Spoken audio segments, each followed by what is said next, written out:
les platicaba yo al inicio que esto del protocolo FastHuge no es más que una mnemotecnia que nació de este doctor, el doctor Jean-Louis Vincent, que es uno de los máximos exponentes, es una eminencia en lo que es el área de cuidados críticos. Él es un médico sueco que trabaja en el área de cuidados intensivos precisamente. Por allá en 2005 él hizo una publicación dentro de todas las que él tiene referente a un protocolo o una manera de atender a los pacientes en estado crítico de una manera que no se les fuera a ir nada a nadie, hablando de médicos y enfermeros, y que esto iba a ayudar de manera positiva a la recuperación de este paciente. Y él se le ocurrió hacer una frase que podría, a lo mejor a veces, podría ser hasta cierto punto poco graciosa, o a lo mejor sin sentido, pero no, o sea, viéndolo desde el punto de vista médico y de enfermero, pues sí tiene mucho, mucho sentido. Él decía, give your patient a fast huge at least once a day. ¿Qué quiere decir eso? Es, dale a tu paciente un abrazo rápido al menos una vez al día. Y bueno, con base a esto, él hizo una mnemotecnia. Les digo que esto es una especie de protocolo en la que se tomaban en cuenta las cosas más importantes e indispensables en la atención de un paciente en estado crítico. Él dimensionaba que independientemente de la causa subyacente de la enfermedad, el hecho de que nosotros brindemos cuidados meticulosos a un paciente en estado crítico ayuda de manera muy importante, de manera positiva, a que este paciente pueda avanzar hacia pues, la recuperación. ¿Sale? ¿Le puede pasar a la siguiente diapositiva, por favor? Bueno, se las presento. Esta es la mnemotecnia FastHuge o el protocolo FastHuge, el cual engloba 7 aspectos importantes en la atención del paciente en estado crítico. Bueno, ustedes me van a decir, oye, pero esta sesión es de quirúrgico, ¿no? O sea, ¿por qué me estás hablando del paciente en estado crítico? Tranquilos, ahorita vamos a explicarles qué situación hay referente al paciente posquirúrgico, que es el que nos interesa, ¿no? Ok, aquí platicábamos de esta mnemotecnia que engloba los 7 aspectos importantes, los cuales están enumerados, o bueno, más bien mediante esta mnemotecnia de FastHuge. Menciona que la letra F es la alimentación que le tenemos que dar a nuestro paciente, la A es de analgesia, la S de sedación, la T es de tromboprofilaxis, la H es de Head of Bed Elevation, o sea, elevación de la cabecera del paciente, la U es de úlcer profilaxis o prevención de úlceras, y la G es de glucose control o control glucémico. Ahora, algo importante que hay que mencionar de este protocolo, este método, esta mnemotecnia, perdón, es que es adaptable para cualquier personal que esté en relación con el paciente, ya sea médico o también sea enfermero o enfermera, ¿sale?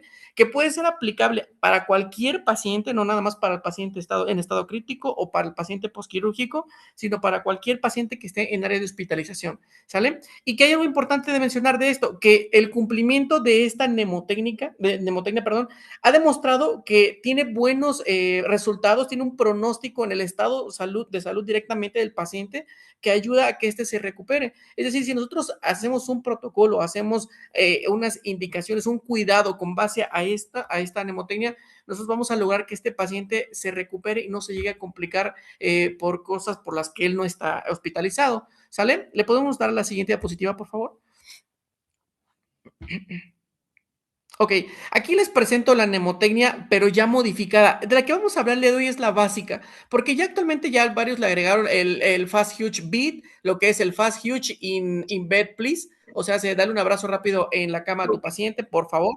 Donde agregan otras cosas como lo que es la desescalación de antibióticos, donde tengamos cuidado con los catéteres. Es decir, hay veces que hay pacientes que ya no requieren un catéter y que nada más está casi, casi como una especie de cultivo para algunas bacterias y que a lo mejor pues ya podemos quitarlo, ¿no? También le damos importancia a esta parte de la evacuación en el paciente, que a veces pues no lo tomamos mucho en cuenta, ¿sale? Entonces, no vamos a hablarle hoy solamente de eso, simplemente quiero que las conozcan porque hay una variante ya desde el 2005 hasta ahorita, ya ha habido varias variaciones y le han ido agregando varias situaciones que pues nos ayudan precisamente a esta parte de la atención del paciente hospitalizado, ya sea quirúrgico o en estado crítico, ¿sale? ¿Le pueden pasar a la siguiente, por favor?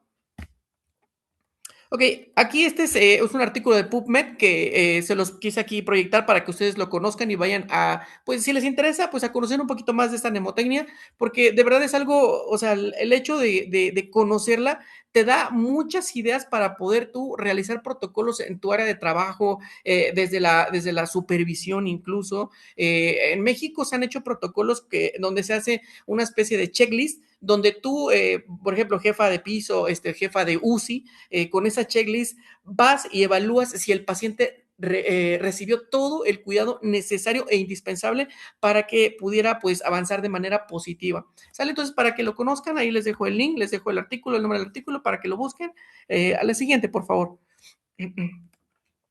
Ok, ustedes se podrán preguntar si es solo una mnemotecnia, ¿qué tiene de especial? ¿No? Porque pues mnemotecnias hay muchísimas, pero esta tiene algo en especial, en la cual incluso yo hasta hice tengo un artículo publicado referente a ella y la verdad es que me parece muy, muy bonito. Vamos a ver específicamente de qué es lo que se trata esta mnemotecnia, ¿sale? ¿Pueden cambiar a la siguiente, por favor? Ok, para nosotros iniciar a hablar de esto de la mnemotecnia Fast Huge, tenemos que conocer o definir qué es un paciente en estado crítico, que es por la razón por la que se creó esta mnemotecnia. Que aquí la OMS nos menciona que un paciente en estado crítico es el que tiene una alteración de uno o más de los principales sistemas fisiológicos y que al tener esta alteración va a tener una pérdida de su regulación, de autorregulación, ¿sale? Y que por ende también va a requerir de soporte artificial de estas mismas funciones de las cuales pues perdió la autorregulación, ¿sale? Y que sobre todo va a ser continua esta atención y que sobre todo algo que debe de cumplir este paciente en estado crítico es que es potencialmente recuperable, ¿sale? Podemos decir, oye, ¿cómo me puedes decir que un paciente es recuperable si nosotros tenemos que atender a todos los pacientes? Claro, pero recuerden que en medicina y enfermería todo se clasifica, ¿sale? Y con base a esa clasificación nosotros podemos brindar estos cuidados especiales que tenemos que darle a este paciente pues, que lo requiere, ¿no? La siguiente, por favor. Ok, aquí ahora sí, llegamos a la parte que nos interesa a nosotros como colegio quirúrgico, de enfermeros quirúrgicos, es definir también esta parte del paciente quirúrgico.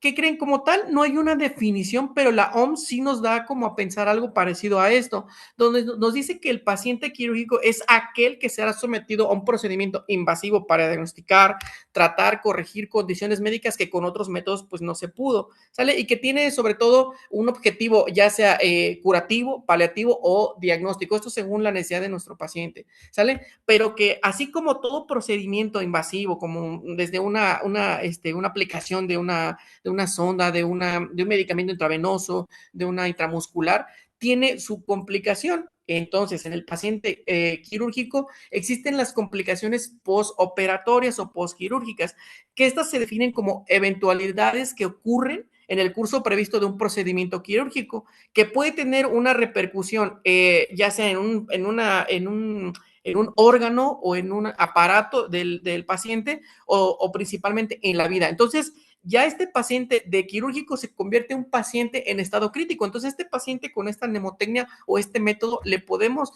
dar todo lo necesario para que se recupere y no se nos complique. ¿Sale? Vamos a hablar ahorita más adelante de qué es lo que tenemos que darle a este paciente, que a veces se nos va la onda, ¿ok? ¿Podemos cambiar a la siguiente, por favor? Okay, quiero citar a abogado y también un famoso administrador que decía que la mejor organización no asegura los resultados, pero una estructura equivocada sería garantía de fracaso. Esto yo lo traigo aquí a colación precisamente porque todo lo que nosotros hacemos con un paciente debe de ser de manera sistemática y sobre todo buscando, y con una metodología obviamente, buscando lo que es la mejoría de este paciente. Al principio yo les mencionaba de la mnemotecnia Fast Huge, que decía que si tú cumplías esos rubros de manera ordenada, básicamente este paciente tendía a la recuperación. Y esto no es algo que yo comente, sino es algo que ya está escrito en varios artículos que ya se han hecho, no nada más aquí en México, sino en otros países también. ¿Sale? La que sigue, por favor. Ok, todo esto con el fin o esta manera ordenada que nosotros tenemos que darle, en la que le vamos a dar el cuidado a nuestro paciente, tiene un fin. El fin es darle un manejo integral a este paciente quirúrgico, que este manejo integral tiene que ir de la mano de todo el equipo de profesionales, hablando desde el enfermero, enfermera que está a cargo del paciente, desde la supervisión, el médico, residente, si ustedes quieren, hasta el médico de base. O sea, todos tienen que estar, pues obviamente, inmiscuidos o interesados en esta parte del cuidado del paciente, ¿sale? Y que sobre todo se debe de supervisar el cumplimiento para que obtengamos pues buenos resultados. Esto se tiene que hacer desde que el paciente llega, ya sea por admisión, por urgencias, por piso, pasando por esta parte de la preparación preoperatoria, ya de la cirugía o del procedimiento quirúrgico como tal, de la anestesia, y en dado caso de que este paciente pues salga a la sala de recuperación postquirúrgica, al piso de cirugía, discúlpeme, ahí tengo un error ortográfico, o que salga grave, que se tenga que ir a la UCI, pues todo el equipo de salud debe de estar bien organizado para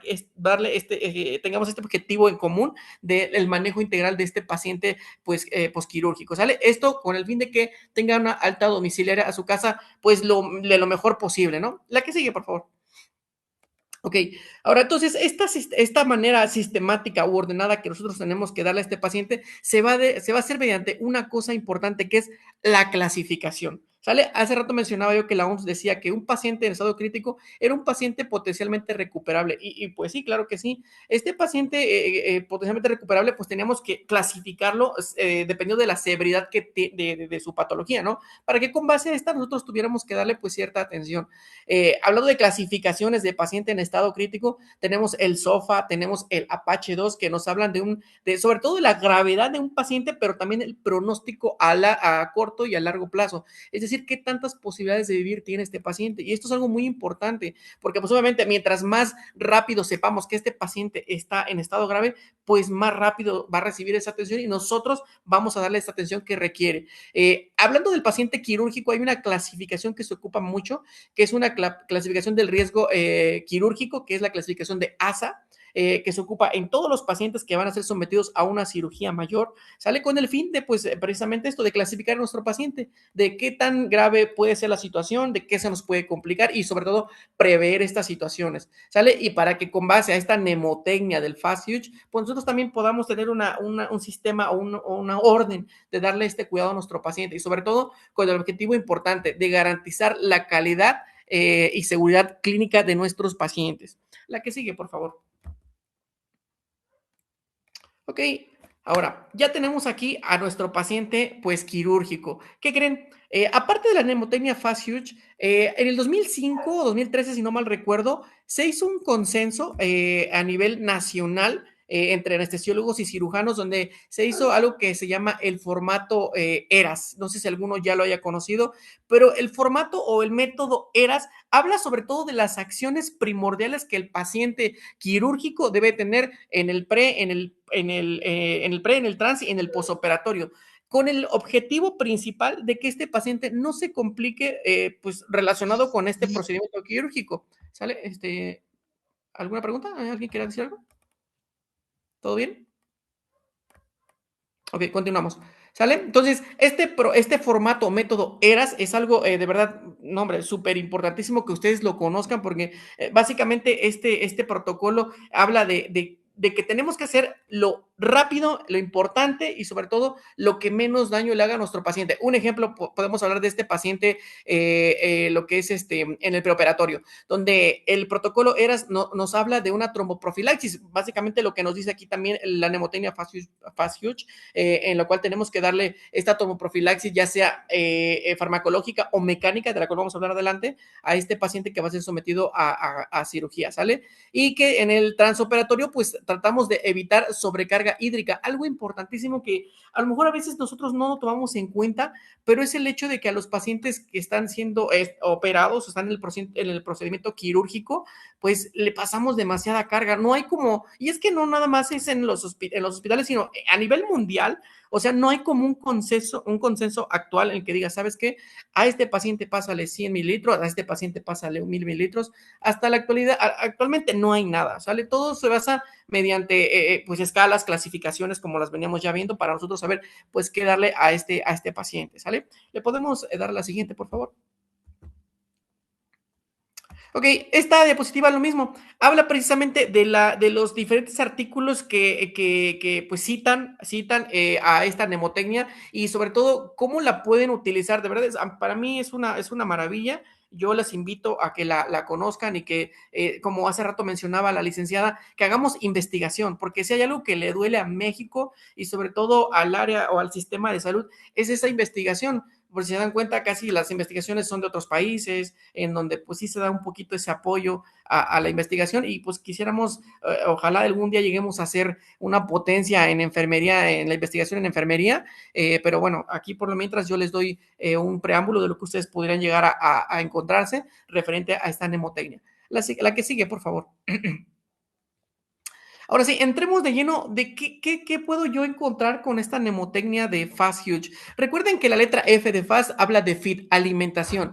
Y hablando del paciente quirúrgico, algo que siempre nos duele o que actualmente todavía seguimos con estas creencias o este cierto, pues, empirismo, podríamos decirlo, porque tampoco hay una fundamentación, no hay una regla que nos diga, ok, a este paciente sí déjalo en ayuno, a este no. ¿Ok? Pero lo que sí es cierto, o lo que nos dicen los estudios, es que el ayuno prolongado en el paciente quirúrgico lo expone a un estrés metabólico, en el cual, pues, obviamente el paciente pues tiende a complicarse en su recuperación postquirúrgica. Les comentaba yo que perdón, actualmente no existe ninguna enfermedad en la cual el paciente se beneficie del ayuno prolongado, ¿sale? En la que a lo mejor el paciente decimos, no, pues vamos a dejar este régimen de que ayuno en la noche, toda la noche, y en la mañana, a las 6 de la mañana, ya entra a quirófano. El paciente con hambre, ansioso, con mucha sed, incluso pacientes hasta hipoglucémicos, precisamente pues porque no han comido nada, y esto principalmente en pacientes adultos mayores.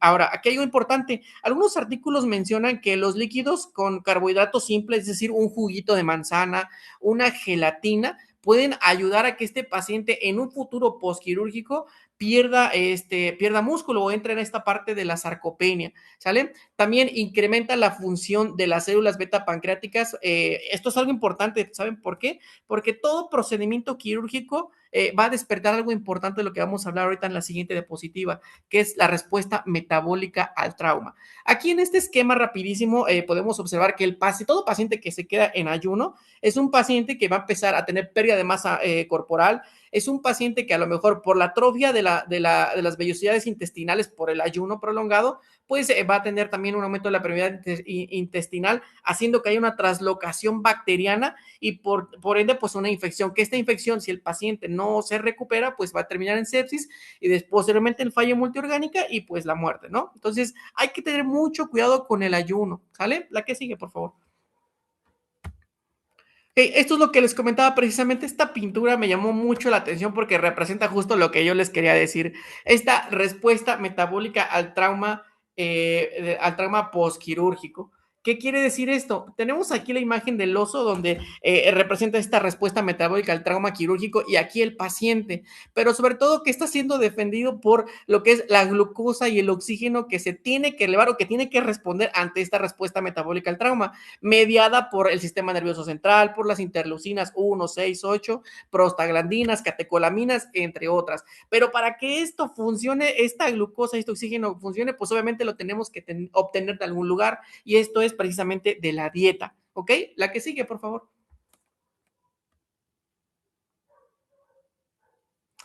Bueno, entonces, continuando con esto de la alimentación, comentábamos que el paciente que está siendo sometido a este procedimiento quirúrgico va a tener un aumento del gasto metabólico en entre 30 al 100% del basal, es decir, aumenta muchísimo. Y esto también, obviamente, esta respuesta metabólica al trauma, pues también altera un poquito esta parte del sistema nervioso central, haciendo que las catecolaminas, el glucagón, el cortisol se eleven como una respuesta metabólica, válgase la redundancia. También el aumento de de la producción de glucosa, pero este aumento de la producción de glucosa se inicia no de la glucosa que obtenemos, porque el paciente que está en ayuno, ¿dónde la va a agarrar? La agarra pues de fuentes de energía secundarias que no son precisamente fuentes de energía buenas, ¿sale? Que pueden entrar, incluso llevar a un paciente a un estado de cetoacidosis, ¿sale? Entonces, la absorción y utilización errática de nutrientes también, eso lo que les comentaba, o sea, puede haber otras fuentes de energía secundarias que, pues, sinceramente no le van a ayudar de manera, pues, correcta a nuestro paciente, ¿sale? Y esta desregulación de la glucosa e insulina provoca que, pues, haya una descoordinación total o esta respuesta metabólica al trauma, pues no sea de manera efectiva y que el paciente pues tienda a complicarse. Por eso es que nosotros en la parte de F de alimentación hay que ver si este paciente comió o no comió, pero no con el fin de decirle, ¿sabes qué? No puedes comer porque vas a entrar a quirófano, sino con el fin de darle, recuerden que le podemos, ahorita vamos a hacer en la siguiente diapositiva, ¿qué recomendación hay referente a lo que le podemos dar a nuestro paciente? ¿Sale? Para que no se mantenga en un estado de hipoglucemia. ¿Ok? Y con ende, pues también este paciente tenga lo que es una coordinación de sus órganos, ¿sale? Para poder tener una respuesta buena al trauma, ¿ok? Entonces, algo importante que también se recomienda es que bueno, lo que he visto en algunos anestesiólogos o cirujanos, que pues evalúan otras cosas, pues que sí son propias de la patología del paciente, pero que el estado nutricional lo dejan a un lado. Y pues acabamos de ver precisamente que el estado nutricional de un paciente que va a ser sometido a una cirugía, pues tiene mucho, mucho que ver, tiene mucha importancia, ¿ok? Adelante, la que sigue, por favor.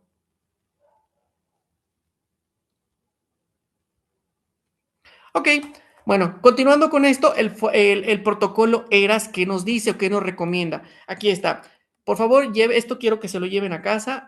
Algo que se recomienda precisamente es que disminuyamos el tiempo de ayuno de este paciente a 6 horas para sólidos y 2 horas de ayuno para líquidos claros. Es importante porque, por ejemplo, luego pasa que un paciente está programado a las 6 de la mañana. Ah, pues lo voy a dejar en ayuno desde las 8 de la noche del día anterior y pues obviamente este paciente pues no llega de las mejores condiciones metabólicas al procedimiento quirúrgico, ¿no? Entonces ya empezamos a repercutir de manera negativa en este paciente, ¿sale? Algo ya más conciso es que este protocolo era, nos dice que podemos darle 100 gramos de carbohidratos la noche previa, 50 gramos de carbohidratos 2 horas antes de la cirugía, ¿sale? Y en pacientes desnutridos, algo que debemos de tomar en cuenta es que si un paciente tiene una desnutrición severa, este procedimiento quirúrgico al que tiene que ser sometido, pues tiene que esperarse al menos de 7 a 10 días, ¿ok?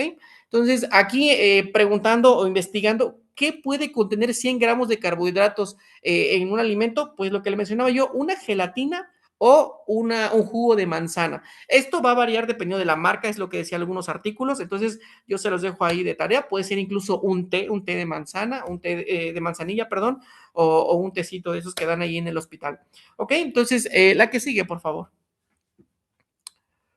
Ok, vamos con la letra A de analgesia, ya casi vamos a acabar. Algo que nos debe interesar en este paciente posquirúrgico o prequirúrgico es el dolor que tiene. Aquí lo podemos definir, o bueno, lo que es la IASP, que es la Asociación Internacional para el Estudio del Dolor, dice que es una experiencia sensorial emocional desagradable asociada o similar a la asociada a una lesión tisular real o potencial.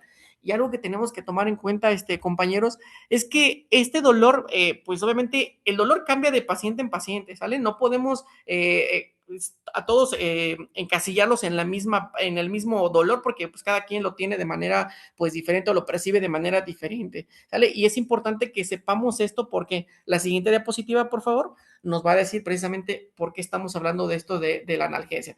Precisamente aquí está, podemos ver que el dolor no nada más es, ay, me duele y ya, sino que tiene consecuencias hemodinámicas en el paciente, donde este paciente se puede poner ansioso, pero también puede tener náuseas, puede tener taquicardia, puede tener hipertensión arterial o incluso hipotensión, la cual podemos confundir a lo mejor con un estado de bajo gasto en un paciente a lo mejor que acaba de ser sometido a una LAPE, a una, ¿qué será? Una amputación, ¿sale? Entonces hay que evaluar esta parte del dolor, ¿ok? La que sigue, por favor. Hay algunos estudiantes aquí ahorita en la sesión que estoy viendo y qué bueno que se unen a esta parte, porque esta precisamente en la escuela donde trabajo, también doy clases, me gusta que conozcan esto. Les presento aquí algo que se llama la escalera del dolor de la OMS. Y es importante esto porque básicamente esta escalera nos dice o nos enseña cómo yo puedo atender a un paciente con un dolor que es leve, un dolor que es moderado, un dolor que es severo o un dolor que es extremo. Porque nos dice, ok, si tu paciente tiene un dolor leve, con base a la escala visual del dolor de la EVA, ¿sale? Nos dice que nosotros le podemos dar lo que son medicamentos AINES o no opioides, como por ejemplo el paracetamol, que sabemos que el paracetamol es la base del sistema de salud del país y pues nunca nos falla, ¿no? Tenemos también el metamizol, pero ahí podemos mencionar el ibuprofeno, podemos mencionar el ketorolaco, entre otros. Sin embargo, algo que quiero que se lleven también de esta diapositiva todos ustedes y sobre todo los alumnitos o los estudiantitos que están aquí, es que le tomen foto, que se la lleven, que la estudien, porque de verdad chicos, esto para mí es una herramienta súper importante porque pues tú con eso, incluso hasta si tu mamá te dice, oye hijo, me duele la cabeza, a ver mamá, del 1 al 10, ¿cuánto te duele? No, pues me duele un 5 o un 6, ¿sale? Ah, bueno, ya más o menos es lo que te voy a dar de medicamentos. Aunque la escala del dolor dice que si tienes un dolor de 6 te tengo que dar morfina o fentanilo por dolor de cabeza, pues no, aquí la situación es que hay que evaluar el contexto también, ¿sale? Porque también la escala del dolor de la OMS nos dice que podemos utilizar AINES, pero a dosis un poquito más altas, ¿ok? Entonces, el siguiente escalón del dolor que nos habla de un paciente que tiene de 4 a 6 o un dolor moderado, de usar lo que son opioides débiles o leves, que tenemos el principal representante de este escalón, que es el tramadol, que pues todo el mundo lo conoce, todo el mundo lo hemos aplicado, todo el mundo lo hemos usado en pacientes principalmente pues quirúrgicos de una fractura de cadera, principalmente de trauma, ¿no? O cirugías pues mayores, ¿ok?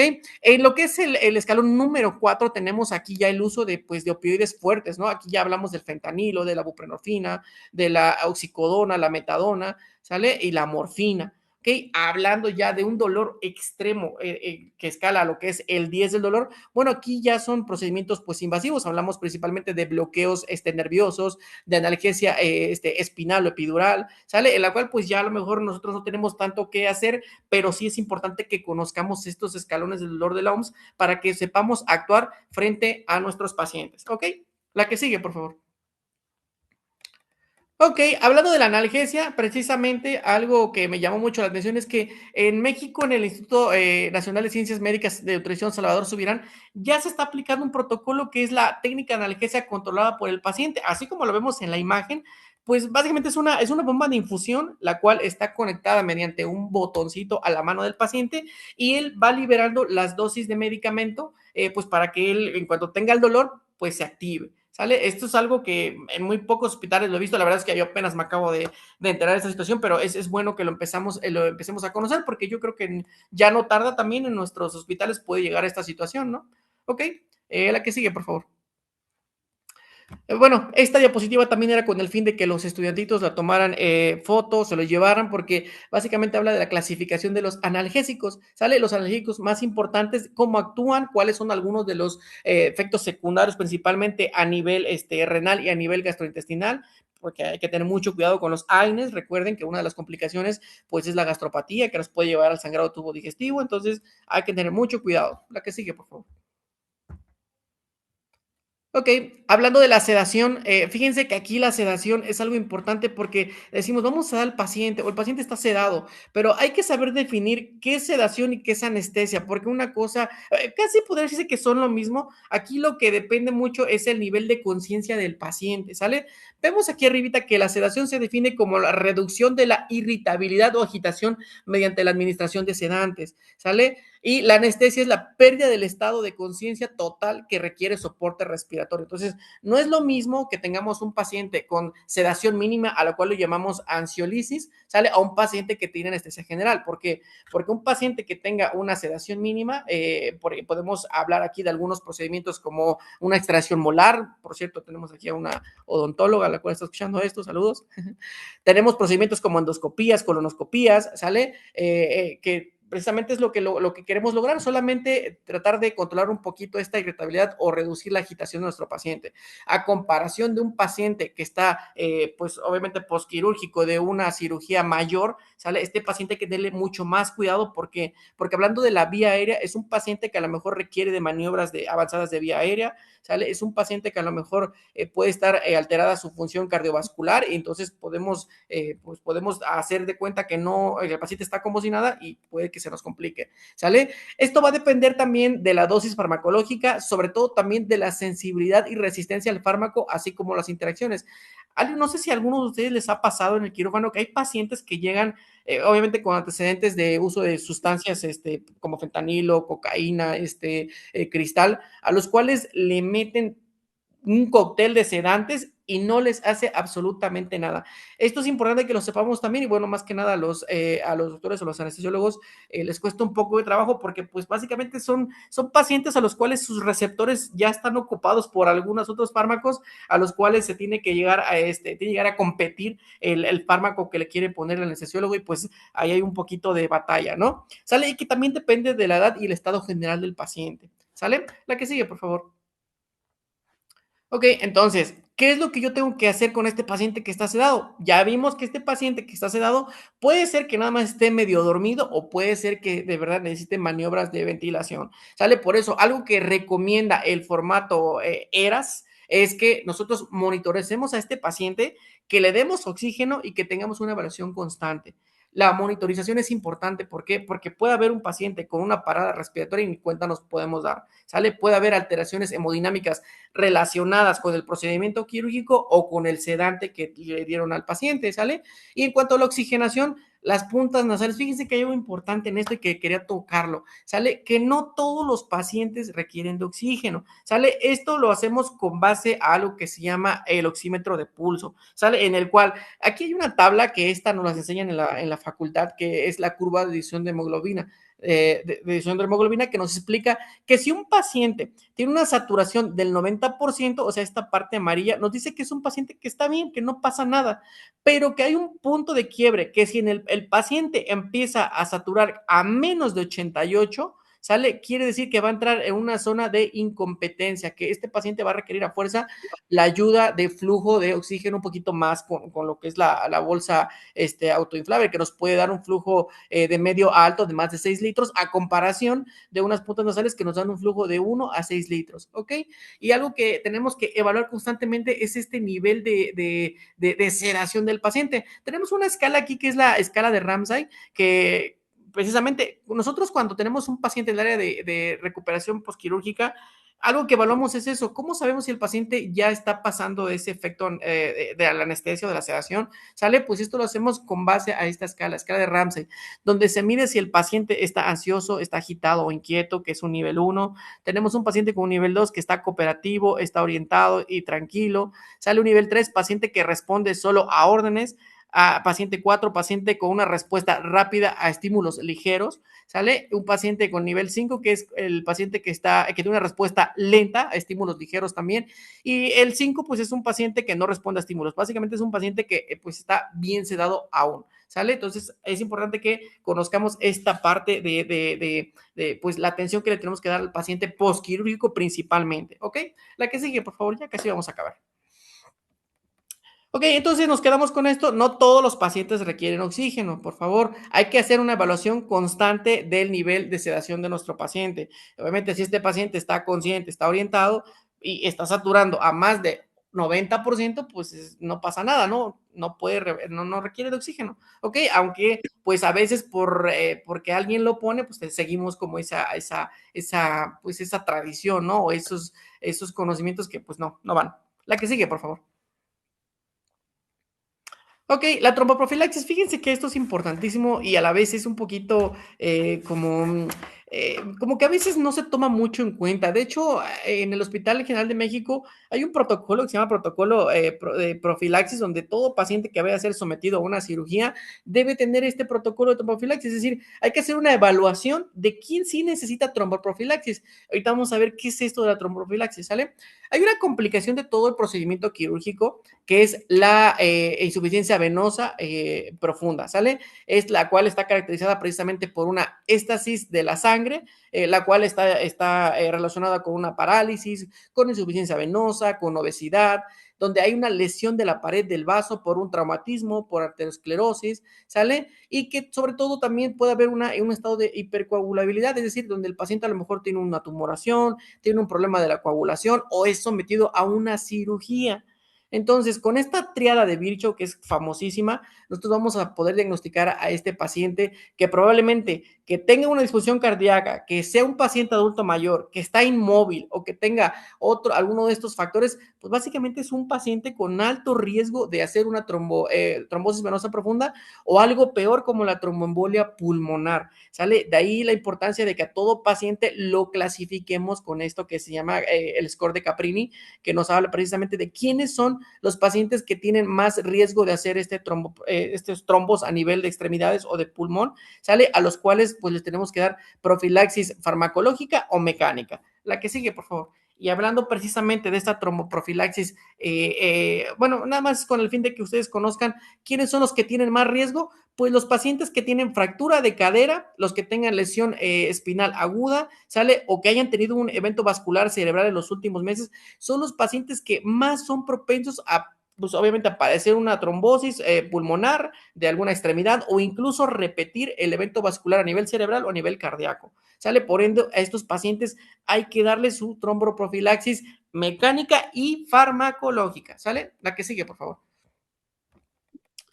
Y aquí está, esta es la tromboprofilaxis farmacológica y mecánica. ¿Cuál es la farmacológica? Pues la que está representada principalmente por los anticoagulantes orales como el rivaroxaban, algunos inyectables como la heparina de bajo peso molecular, los antiagregantes plaquetarios como el ácido acetilsalicílico o aspirina, ¿sale? Pero algo importante que yo aquí, que de hecho el equipo de enfermería es donde más tiene que ver, es en la tromboprofilaxis mecánica, donde el vendaje, las medidas de compresión y la movilización son la base fundamental para que este paciente no se nos complique. ¿Y qué nos dice aquí? Pues que la movilización en las primeras 24 horas de una intervención quirúrgica, ¿sale? Movilización, es decir, parar al paciente a que deambule o, en su caso, moverlo cada 2 horas en cama, ¿sale? Ayuda a que este paciente no tenga complicaciones, al menos durante los primeros 5 días del posquirúrgico, y que, pues, obviamente, disminuya este riesgo de evento vascular cerebral o de trombosis venosa profunda o tromboembolia pulmonar, ¿sale?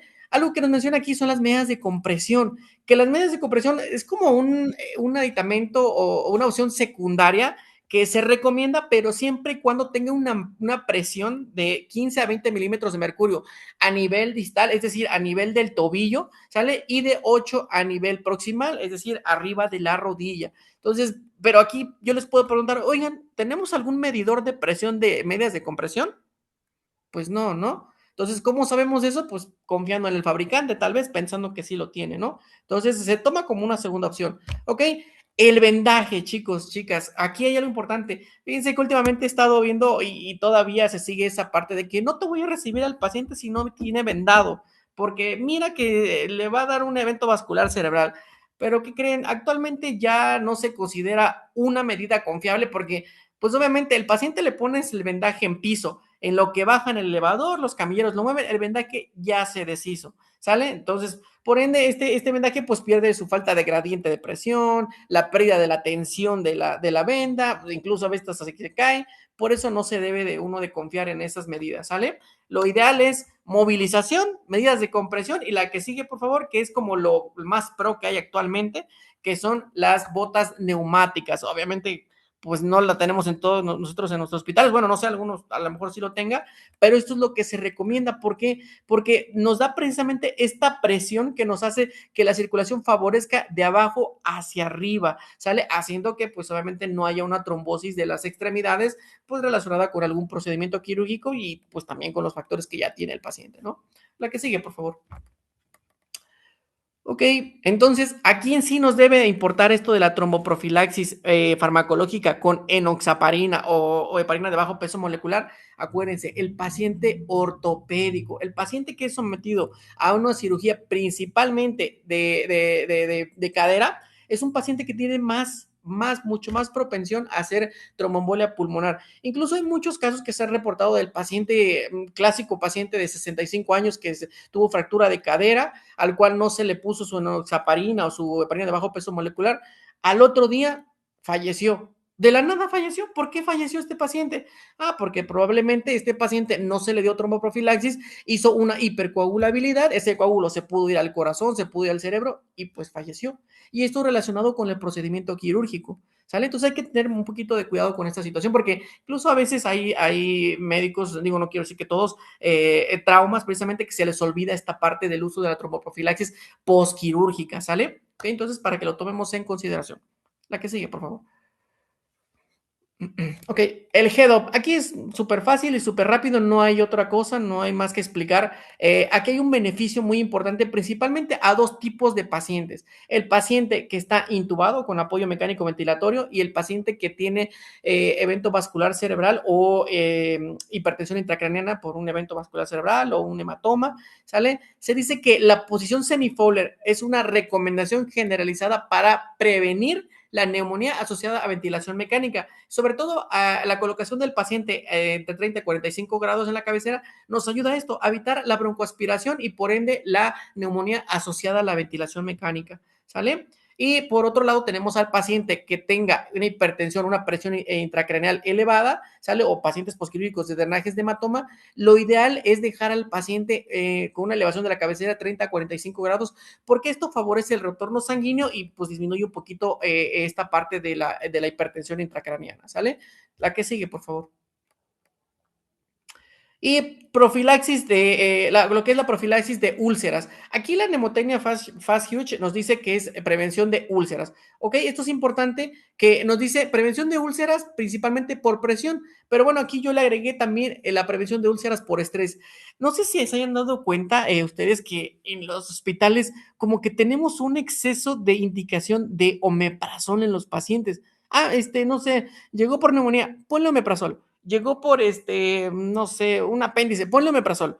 Pero la mayoría de estudios que creen no favorecen, o más bien dicho, no hay un consenso igual que con lo de las soluciones que nos diga, sí, estos pacientes se van a beneficiar de omeprazol. En realidad no. ¿Sale? Hay ciertas indicaciones específicas que ya se han hecho precisamente para indicación de del omeprazol. ¿Sale? Lo traigo aquí a colación porque existe algo que se llama el estrés quirúrgico o algo que se llama el estrés, perdón, úlceras de Cushing por estrés, ¿sale? Que no es más que el sangrado tubo digestivo relacionado por alto nivel de estrés y está relacionado en dos principales tipos de pacientes, en el paciente quirúrgico y en el paciente gran quemado. Entonces, este tipo de pacientes sí se le puede indicar inhibidor de la bomba de protones, o sea, omeprazol, ¿sale? Entonces, aquí hay lo que es el protocolo ERAS, nos dice que a paciente que tenga más de 60 años y que esté consumiendo AINES, como el ketorolaco, paracetamol, ibuprofeno o aspirina, ¿sale? O esteroides, a ese paciente sí le tenemos que dejar omeprazol, porque recuerden que estos medicamentos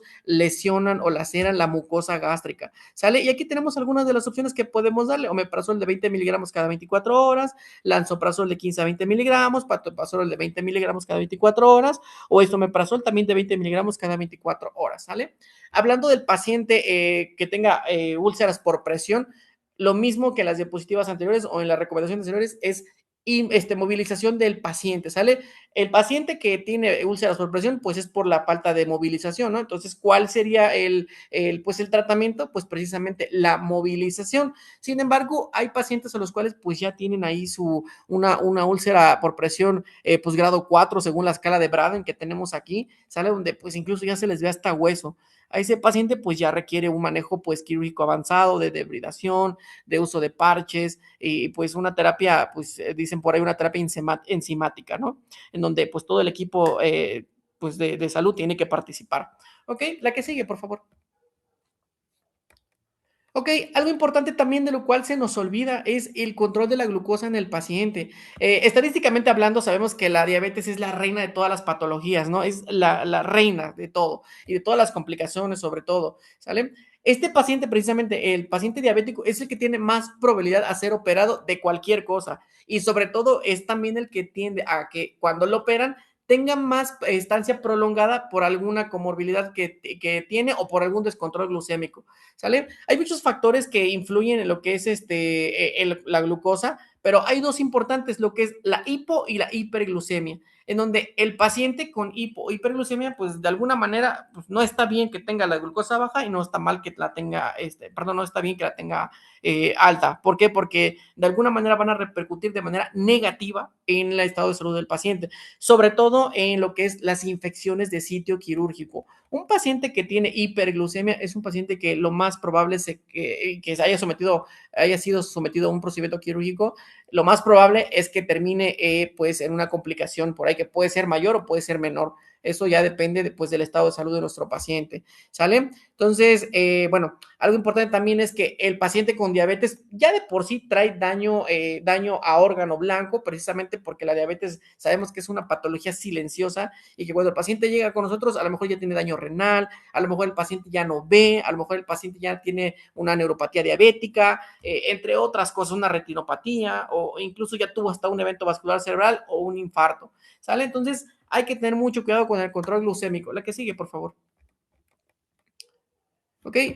¿Qué es lo que pasa si nuestro paciente tiene hiperglucemia? Lo que decía en la diapositiva anterior, este paciente va a tener complicaciones infecciosas donde su cirugía probablemente se vaya a complicar o vaya a tardar en recuperar. ¿Sale? A nivel cardiovascular también, este paciente tiende a provocar lo que son daños a nivel macrovascular y microvascular, haciendo que puede tener arritmias, puede tener evento vascular cerebral, puede tener un infarto incluso, ¿sale? El paciente, del contrario, que es el paciente con hipoglucemia, es un paciente que probablemente tenga una cardiopatía por ahí, sale algo cardíaco principalmente.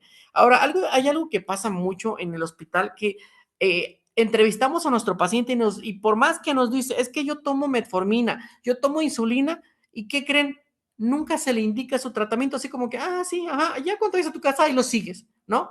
Pero no, tenemos que contemplar también el tratamiento que ya tiene de base nuestro paciente, ¿sale? Porque si no, pues el paciente pierde este control y nosotros pues también, obviamente decimos, pero ¿por qué se le elevó la glucosa? Pues porque obviamente no se ha tomado su metformina, obviamente no se ha aplicado su insulina, ¿no? ¿Sale? Entonces hay que tener mucho cuidado con eso. Ahora, ¿qué es lo que nos recomiendan aquí? Hay algo que el protocolo ERAS nos dice, que lo más recomendable es que un paciente tenga entre 110 y 180 de glucosa, aunque algunas referencias bibliográficas nos dicen que incluso hasta 200 miligramos de glucosa es aceptable, no pasa nada. ¿Por qué? Porque esta glucosa que está elevada en realidad no es una glucosa elevada por una patología, sino más bien porque es la respuesta metabólica al estrés o al trauma que está viviendo el paciente y pues hay que darle cierto permiso a esta situación. ¿Sale? Okay. Adelante, la que sigue, por favor.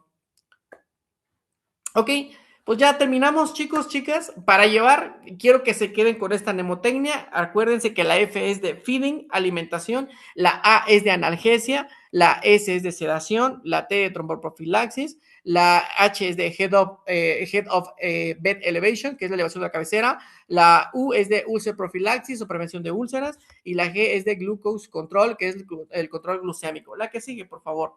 Ok, y como decía el doctor Jan, no te olvides de darle un abrazo rápido a tu paciente al menos una vez al día. ¿Sale? La que sigue, por favor. Bueno, termino con esta frase y esta imagen que fue tomada, me acuerdo, desde el área COVID, ahí por el 2020, desde el quinto piso, y con una frase muy bonita que dice que solos podemos hacer muy poco, pero juntos podemos hacer mucho. Precisamente lo traigo porque pues el hecho de atender o trabajar con un paciente a nivel hospitalario no solo se trata de nosotros mismos o del compañero o la compañera, sino de que hagamos equipo por el bien de nuestros pacientes. ¿Sale? Bueno, espero que les haya gustado. No sé si tengan alguna duda, algún comentario, podemos platicar en este momento.